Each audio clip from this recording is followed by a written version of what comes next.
বাণীপীঠ শিক্ষাঙ্গনের উপস্থাপনায় আরো একটি গুরুত্বপূর্ণ সাজেশনের ক্লাসে স্বাগত জানাচ্ছি সকল ছাত্রছাত্রীকে। আমি রিনি সেনগুপ্ত। আজকের ক্লাসটা তোমরা যারা ক্যালকাটা ইউনিভার্সিটি 6th সেমিস্টারের স্টুডেন্ট রয়েছে তাদের সিসি 14 পেপারটা কেন্দ্রিক হতে চলেছে। তো প্রথম থেকে শেষ পর্যন্ত আলোচনাটা মনোযোগ দিয়ে শুনবে। এই অ্যান্সার গুলো পরীক্ষাতে করে গেলে তোমরা কিন্তু পরীক্ষায় প্রচুর প্রচুর কোশ্চেন কমন পাবে। তো চলো শুরু করা যাক। প্রথমেই মডিউল 1 থেকে যে প্রশ্নগুলো গুরুত্বপূর্ণ সেটা হচ্ছে 1 নম্বর, নাট্যকার কালিদাসের কৃতিত্ব। কালিদাস সংস্কৃত যুগের বিখ্যাত নাট্যকার এবং তার নাটকগুলো ভারতবর্ষীয় সাহিত্যের একটা অন্যতম সম্পদ। তো সেই জায়গা থেকে নাট্যকার কালিদাস খুব গুরুত্বপূর্ণ। এরপর তোমরা যে কোশ্চেনটা করবে সেটা হলো নাট্যকার বাণভট্টের কৃতিত্ব। নাট্যকার বাণভট্টের কৃতিত্ব এবছর ভীষণ ইম্পর্টেন্ট, তোমরা দরকার পড়লে স্টার মার্ক দিয়ে রাখতে পারো, খুব গুরুত্বপূর্ণ প্রশ্ন।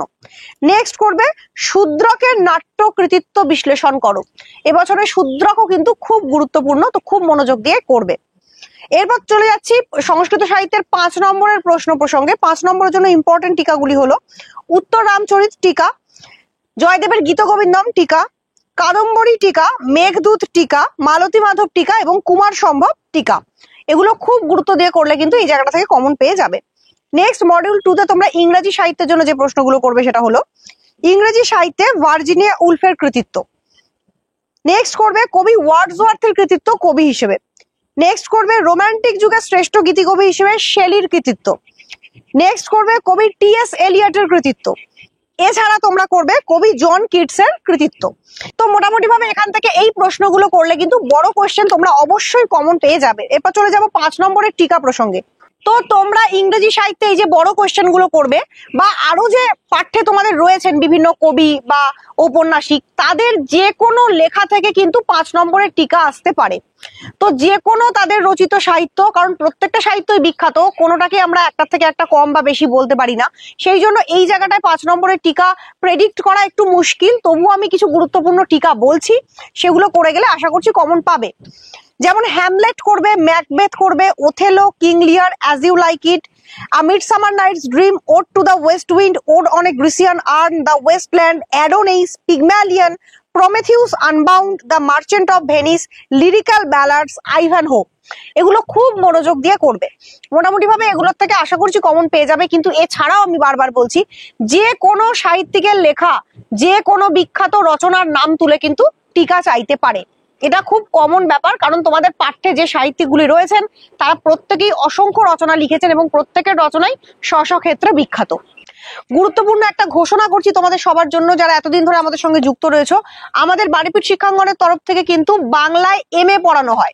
তোমরা যারা ভাবছো গ্র্যাজুয়েশনের পর তোমরা ক্যালকাটা ইউনিভার্সিটির মেন ক্যাম্পাসে বা ক্যালকাটা ইউনিভার্সিটি অ্যাফিলিয়েটেড কোনো কলেজে এমএ করতে ভর্তি হবে, তাদের জন্য খুব গুরুত্বপূর্ণ একটা ঘোষণা।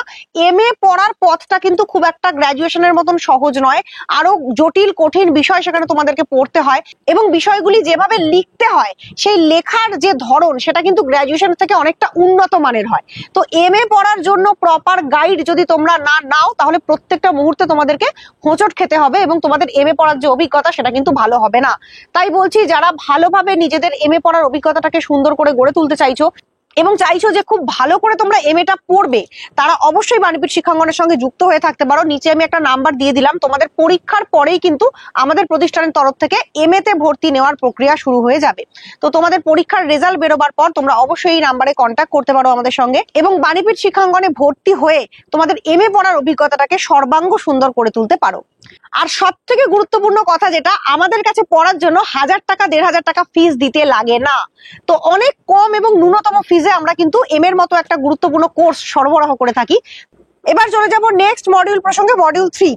এখান থেকে গুরুত্বপূর্ণ যে প্রশ্নগুলো করবে সেগুলো হলো কথা সাহিত্যিক রূপে ফণীশ্বরনাথ রেণুর কৃতিত্ব, নাট্য সাহিত্যে ভারতেন্দু হরিশ্চন্দ্রের কৃতিত্ব, ছায়াবাদ কি, ছায়াবাদী কবি হিসেবে নিরালার কৃতিত্ব। Very very important, again star দিয়ে রাখতে পারো।